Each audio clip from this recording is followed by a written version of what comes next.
हमारे साथ बात करने के लिए यूपी के उच्च शिक्षा राज्य मंत्री रजनी तिवारी जी मौजूद हैं, जो कि उन्नाव जनपद में एक सांस्कृतिक कार्यक्रम में आए थे। मैम, सबसे पहले तो स्वतंत्रता दिवस की बहुत बहुत शुभकामनाएं। आपको भी ढेर सारी शुभकामनाएं। आज हमारा पूरा देश बहुत धूमधाम से स्वतंत्रता दिवस को मना रहा है। आज उन्नाव जनपद में भी हम सब लोगों ने मिलकर के स्वतंत्रता दिवस को बहुत धूमधाम से मनाया। अनेकों यहाँ पे सांस्कृतिक कार्यक्रम हुए। तो हम लोगों ने जिस तरीके से हम लोगों के लिए स्वतंत्रता दिवस महत्व रखता है, आज पूरे हर्षोल्लास के साथ में हम लोगों ने कार्यक्रमों को मनाया है। हम सब के लिए गर्व का दिन है, गौरव के क्षण है। और हम लोग आगे की जो हमारी सोच है, हमारे देश को जिस तरीके से हमारे प्रधानमंत्री जी कहते हैं कि हम विकसित देश बनाने के लिए काम कर रहे हैं, हम 8 में से 5वीं बड़ी अर्थव्यवस्था बन गए हैं, उसके लिए क्या करना है। और हमारे जिन लोगों ने हमको आज़ादी दिलवाई है, जो उनके सपने थे, उनको पूरा करने का काम हम सब लोग कर रहे हैं। और देश को विकसित देश बनाने का सपना हम लोग पूरा करने का काम कर रहे हैं। मोदी जी के नेतृत्व में, यूपी जी के नेतृत्व में हमारा देश और प्रदेश आगे बढ़ रहा है। जैसे कि आप उच्च शिक्षा राज्य मंत्री पद संभाल रही हैं, तो शासन प्रशासन द्वारा, आपके विभाग द्वारा इस उच्च शिक्षा को लेकर क्या कुछ कदम उठाए जा रहे हैं? देखिए, हम लोगों को जब प्रदेश में भारतीय जनता पार्टी से पहले सरकार थी, तो शिक्षा व्यवस्था की स्थिति बहुत ख़राब कर दी थी। लोगों को डिग्री लेनी है, ये रहता था, पढ़ाई कैसी होनी है इसकी कोई चिंता नहीं थी। एग्ज़ाम पास करवाने के नाम पे वो लोग वोट मांगा करते थे, ये स्थिति चल रही थी। लेकिन जब से भारतीय जनता पार्टी की सरकार बनी है देश में, मोदी जी के नेतृत्व में, उत्तर प्रदेश में योगी आदित्यनाथ जी के नेतृत्व में भारतीय जनता पार्टी की सरकार बनी है, हम लोगों ने शिक्षा व्यवस्था को बहुत बेहतर किया। नकल विहीन हम लोगों ने परीक्षाएं करवाई। राष्ट्रीय शिक्षा नीति हम लोग लेकर के आए हैं। आपने देखा नेक, पहले आप लोग सुनते भी नहीं होंगे कि कहीं पे नेक भी हो रहा है।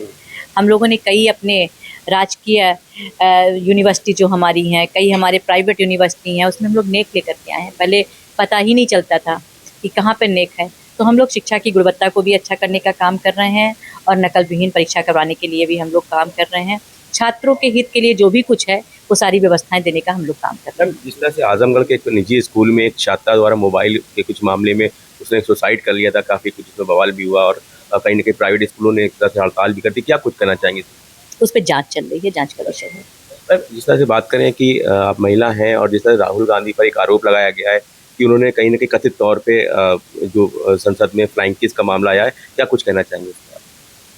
मातृशक्ति का सम्मान करना जिसको नहीं आता है, तो आप समझ सकते हैं उसकी स्थिति क्या है। अपनी संस्कृति के बारे में उनको पता होना चाहिए, माँ बहनों का सम्मान करना चाहिए। और उच्च सदन में आकर के आप क्या दिखाना चाहते हो, आप देश की संसद में क्या संदेश देना चाहते हो, तो उनकी सोच इसमें दिखाई देती है, कांग्रेस की नीति इसमें दिखाई देती है। तो आप स्वयं समझ सकते हो कि हमें क्या कहना है राहुल गांधी जी के विषय में। उन्होंने जो किया, आप सबने देखा उनके व्यवहार को। एक आखिरी सवाल है, जिस तरह से लगभग 100 दिन से ज़्यादा हो गए हैं, मणिपुर में लगातार बराबर इस तरह से घटनाएं चल रही हैं और अभी तक उस पर कुछ अमल नहीं किया गया, क्या कहना चाहिए? हमारे प्रधानमंत्री जी कहते हैं कि देखो, अभी जब सदन चल रहा तो उन्होंने सभी पार्टियों से कहा कि आप विकास पे चर्चा करो, आप कानून व्यवस्था पे चर्चा करो, लेकिन वहाँ पे उनको चर्चा नहीं करनी। कांग्रेस वहाँ पे क्या दिखाने का काम कर रही थी, आप सबने देखा राहुल गांधी के व्यवहार को कि क्या कर रहे हैं। लेकिन उन्होंने जहाँ पे जिसकी विकास कार्यों की चिंता करनी हो वहाँ पे चर्चा करो, कानून व्यवस्था की चर्चा करो। हम कह सकते हैं मजबूती के साथ हमारा देश पूरी तरीके से सुरक्षित है मोदी जी के नेतृत्व में। विपक्षी का कहना है कि हमने अविश्वास प्रस्ताव इसलिए लेकर आया कि मोदी जी संसद में आए, एटलीस्ट बोले उस पर, इसलिए हम लेकर आए। हमें पता है कि हमारे पास वोट नहीं है। मोदी जी हर विषय पे बोलते हैं, और मोदी जी हर विषय पे बोलते हैं और सदैव जनता के बीच में रहने का काम करते हैं। जनता के छोटे से छोटे विषय को वो लेकर के आते हैं। विपक्ष को समझना चाहिए उसकी क्या जिम्मेदारी है। विपक्ष ने कभी भी अपनी जिम्मेदारी नहीं समझी और इसी कारण से आज विपक्ष धराशायी हो गया है। उसके पास कुछ नहीं है, उसकी ज़मीन खिसक गई, धरातल पे उनके पास कुछ भी नहीं बचा है।